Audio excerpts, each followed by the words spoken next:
정다운 이야기와 아름다운 음악이 있는 보고 싶은 얼굴, 그리운 목소리. 동포 여러분과 늘 함께하겠습니다. 목요일의 행복우체통 소설가 김희정 선생님과 함께하고 있습니다.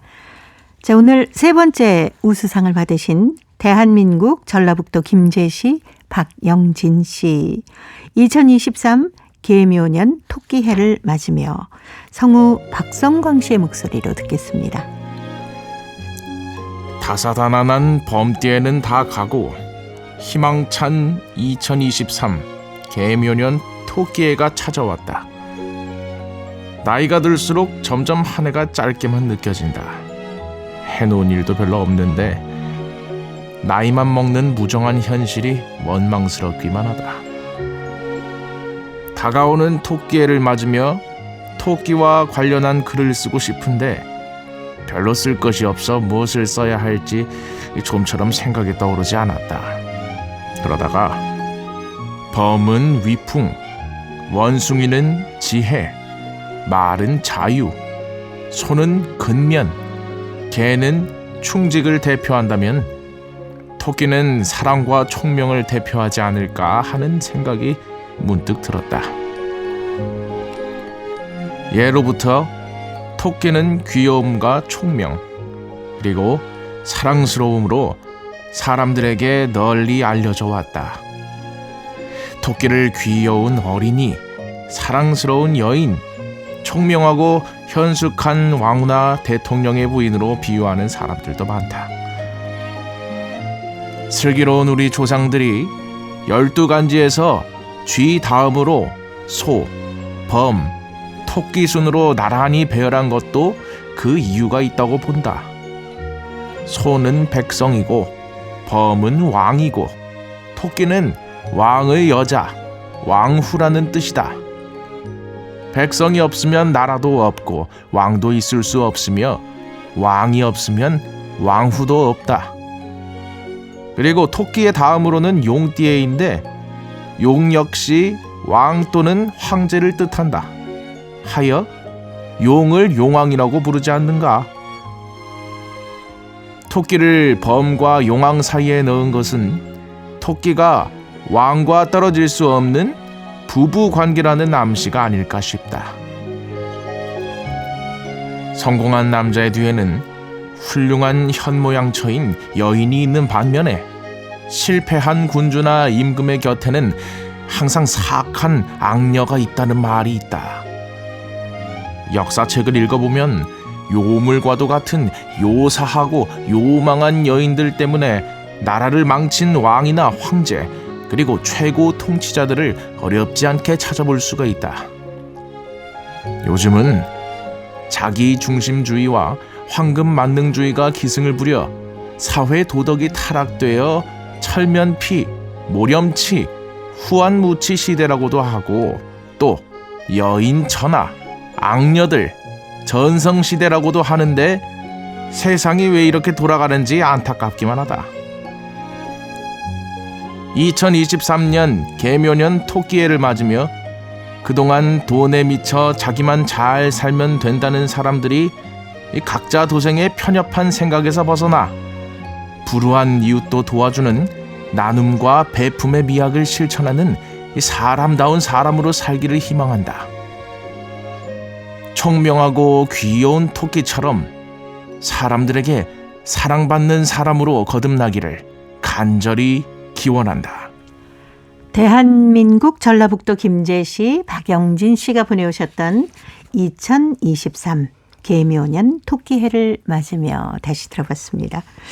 아, 토끼가 이렇게 또 뭐 사랑스러운 여인, 총명하고 현숙한 왕후나 뭐 대통령의 상징 뭐 이런 건 또 오늘 처음 들었습니다. 그러게요. 저도 처음 들었는데 예, 그런 게 있었나 봐요. 그런가 봐요. 왕후나 뭐 네. 대통령의 부인 뭐 이런 상징성이 있다고 하는데 어쨌든 토끼는 네. 많은 사람들이 사랑하는 동물이잖아요. 그렇죠. 예, 귀엽고 네. 뭐 토끼를 보면서 뭔가 뭐 음험하다든가 뭔가 그렇죠. 뭐 이런 부정적인 이미지를 네. 연상하기는 쉽지가 않은데 이제 뭐 저희 어릴 시절에 교과서에 나왔던 토끼와 거북 네네. 외에는 토끼는 항상 뭔가 긍정적인 이미지고 예. 그래서 또 한 해가 토끼해라니까 더 또 뭐 기분 좋아지고 뭔가 경쾌하고 뭔가 생동감 있는 네. 이런 해가 되지 않을까 하는 뭐 기대도 있게 되는데 박영진 씨는 보구의 칼럼니스트라고 제가 명명하고 싶은데요. 네. 예, 정말 자주 글도 보내주시고 또 그렇죠. 이런 자기 주장을 강하게 실어서 칼럼을 써서 네. 보내주시는데 예, 제가 가장 기억에 많이 남아있는 분이기도 하세요. 예. 예, 굉장히 많이 봤었고 항상 네네. 또 본인의 생각을 명확히 전달해 주셨기 때문에 기억이 잘 나는데 이런 그 토끼를 귀엽고 총명한 토끼를 맞아서 많은 사람들에게 사랑받는 어떤 사람으로 비유를 해 주셨는데 네. 이웃에 대한 베품의 미학을 실천하자는 이런 뚜렷한 주제의식이 네. 있는 글이었어요. 그리고 문장도 뭐 늘 그렇듯이 좋습니다. 그래서 무슨 이야기를 하실 건지는 충분히 다가왔는데 저는 칼럼도 좀 이야기가 있으면 더 좋겠다는 생각이 들거든요. 예. 뭐 예를 들면 여기에서 뭐 왕후의 어떤 이미지가 있다면은 어떤 왕후가 좋았었는지 그렇죠. 뭐 좀 예를 구체적으로. 들어서 설명을 네. 해주시면은 좀 그것도 더 설득력이 있을 것 같고 그래서 또 나중에 성공한 남자의 뒤에는 훌륭한 현모양처인 여인이 있는데 실패한 군주나 임금 곁에는 사악한 악녀가 있다 그랬는데 뭐 네. 예를 들면은 뭐 쉽게 양귀비도 얘기하면 있을 네, 것이고 장희빈도 뭐 있고 우리 뭐. 저 역사에서 많죠. 네. 뭐 그런 뭐 장희빈이 대표적인 네. 또 악녀로 소문이 나 있고 뭐 이런 여인들의 이야기를 구체적으로 예를 네. 들어서 설명을 해 주셨으면 좀 더 그 듣는 사람들은 구체성을 갖고 있기 때문에 예. 설득력이 조금 더 있겠죠. 그래서 박영진 씨 글은 항상 주장이 명확하고 네. 또 문장이 깔끔해서 저희에게 아주 잘 다가오는데 서사만 조금 보강을 해주시면 예. 더 재미있는 글이 될 것 같습니다. 그렇죠. 예, 그래서 다음부터는 이렇게 글을 쓰실 때 내가 주장하고 싶은 글은 주제는 이거지만 그거를 전달하실 때 구체적인 사례, 네. 뭐 역사에서 찾아도 좋고 아니면 내 이웃에서 그렇죠. 주변 이야기로. 만나신 분들이나 네. 아니면 본인의 경우에 뭐 어떤 것들이 있을 수도 있고 그런 것들을 이야기를 통해서 전해주시면 더 재밌는 글이 되지 않을까. 그리고 또 여기 성공한 남자 뒤에 거기 대부분 실패한 군주나 임금 곁에는 사악한 악녀가 있다고 하셨는데 네. 이거는 조금 편견이지 않을까. 저는 생각해 보면 네. 역사라는 거는 어떤 성공한 사람들 편에서 쓴 기록들이잖아요. 그렇죠. 예, 실패한 사람들은 역사를 쓰지 않거든요. 네, 쓸 수가 없죠. 예, 성공한 사람들의 기록일 뿐인데 그들이 실패한 것들을 쓸 때 이렇게 본인들이 책임져야 될 일을 네. 왕이나 군주가 뭔가 핑계를 대지 않았을까 하는 여자들에게 힘없고 나약한 여자들에게 뭔가 핑계를 대서 쓴 경우들도 있겠다. 예. 특히 요즘은 뭐 덜하지만은 예전에는 이 남녀가 굉장히 차별을 심하게 할 때여서 네. 뭐 그런 억울하게 누명을 쓴 여성들도 있겠다 하는 생각이 좀 들더라고요. 물론 정말 그 사악한 여성들도 있었죠. 뭐 그건 그렇죠. 남성이고 여성이고 간에 남녀를 떠나서 그런 역할들을 하는 사람들이 있죠. 분명히. 그렇지만 약간 조금 선입견을 네. 버리고 좀 인물들을 보시면 더 재밌지 않을까 하는 생각이 들었습니다. 네. 자, 박영진 씨의 2023 계묘년 토끼해를 맞으며 모두가 정말 총명하고 그 귀여운 토끼처럼 예. 사랑받는 사람으로 거듭나는 그런 한 해가 됐으면 좋겠습니다. 장윤정이 노래합니다. 돼지 토끼.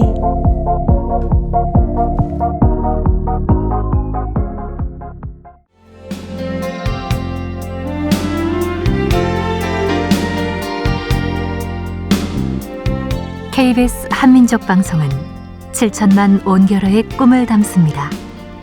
지구촌 곳곳으로 뻗어나간 한민족의 중심 채널 KBS 한민족 방송은 더 나은 미래를 위한 초석이 되고자 합니다. 여기는 대한민국 서울에서 보내드리는 KBS 한민족 방송입니다. KBS 한민족 방송 보고 싶은 얼굴 그리운 목소리 목요일 순서 함께하고 계십니다. 자, 이제 동포 여러분 기다리고 계시죠? 김희정의 글쓰기 교실입니다. 오늘은 어떤 공부할까요? 오늘은 우리가 글 쓸 때 늘 새롭다. 네. 그걸 굉장히 중요한 덕목으로 보잖아요. 그리고 뭐 꼭 글만 아니라 뭐 드라마도 그렇고 음악도 그렇고 네. 뭐 여러 뭐 그림도 마찬가지고 뭔가 새롭게 환기시키는 것들이 있는 예술 작품이나 글에 대해서 굉장히 높은 점수를 주고 또 그게 좋은 글이라고 모두 다 이야기하죠. 근데 네. 그 새로움은 어떻게 얻을 것인가, 네. 획득할 것인가 이랬을 때 사실 내용이 새로워서 정말 늘 성경에도 나오잖아요. 해 아래 새로운 것은 없다고. 네. 이미 그 시대에도 새로운 것은 없다고 했는데 그 이후로 2000년이 넘게 오면서 그래도 인간은 끝없이 뭔가를 뭐 서사를 생산해내기도 하고 또 뭐 텍스트 뭐 책 뭐 영화 이런 것들이 끝없이 네. 나오잖아요. 그 새로움을 어떻게 얻을 것인가 하는 방법론에 있어서 저는 중요한 것 하나가 뭔가 편견을 깨는 네네. 이런 것이 굉장히 중요한 거라고 생각하는데 편견이란 건 사실 그 사회가 어떤 전체가 경험을 쌓아서 만들어진 어떤 가치 체계이기도 하고 한데 네. 그런 것들이 오랫동안 전해져 왔었죠. 그렇지만 사회가 변하면서 그 편견도 사실은 굉장히 달라져야 되는데 그렇죠. 그 고정관념은 오래전부터 농경시대에 있었던 고정관념이 지금 현대 아주 산업사회 지금 무슨 이런 디지털 사회까지 네. 똑같이 적용되는 건 그거는 굉장히 모순이잖아요. 네. 그래서 편견을 깨는 것이 가장 중요하다. 그런 말씀을 좀 드리고 싶은데 특히 여성이나 노약자 아니면은 비하나 무시하거나 네. 이런 폄하 이런 것들도 많을 것이고 예. 특히 가장 많은 것들 중에 하나가 어린이 책에서부터 나오지만은 콩쥐팥쥐 신데렐라 네네. 여기에서 어떤 그 계모, 계부 네. 이런 인물들에 대한 어떤 편견, 고정관념 이런 것들이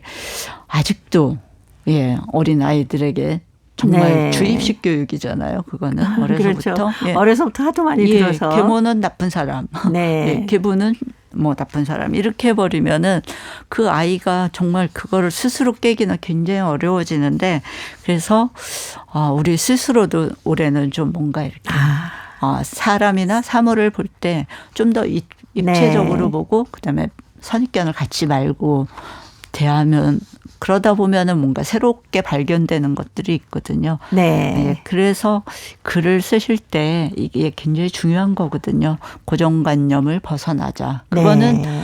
타인뿐만 아니라 자기 자신에 대한 고정관념도 굉장히 크거든요. 그래서 네. 그걸 벗어날 때 좀 더 자유롭고 좋은 글을 쓸 수 있지 않을까 합니다. 네. 자, 이제 퀴즈 한마당 당첨자 발표할 시간입니다. 설을 맞아서 새로 장만해서 입거나 신는 옷이나 신발 같은 것을 말합니다. 제가 어렸을 때는 설날이 돌아오면 이것을 입을 날만을 손꼽아 기다렸었는데 이것은 무엇일까요? 예, 다 아시겠죠? 1번 설빔입니다. 네, 1번 설빔입니다. 할머니 곁에서 그 한복 만들어주시는 그 바늘에 실 꿰어드리듯. 저도 어렸을 때 생각이 엄마가 나네요. 만들어주신 색동 저고리하고 그렇죠. 입었었던 기억이 납니다. 네. 어떤 분이 뽑히셨나요? 예, 이번 주 퀴즈 당첨자는요. 대한민국 경상남도 김해시 강민정 씨입니다. 축하드립니다. 네, 축하드립니다. 대한민국 경상남도 김해시 강민정 씨입니다. 축하드려요. 이번 주에는 행복우체 통해서 중국 길림성 안도현의 이정복 씨, 중국 길림성 연길시 박경국 씨, 대한민국 전라북도 김제시 박영진 씨, 그리고 대한민국 경상남도 김해시 강민정 씨, 이렇게 네 분께 소정의 상금이나 상품 보내드리도록 하겠습니다. 아, 정말 그 설빔 얘기하니까 옛날 추억들이 많이 떠오르실 예. 것 같아요. 예쁜 추억 떠올리시면서 백지영의 오늘도 사랑해로 여러분과 인사드립니다. 소설가 김희정 선생님과 다음 주에 뵐게요. 예, 안녕히 계세요. 고맙습니다. 만질 수가 없어서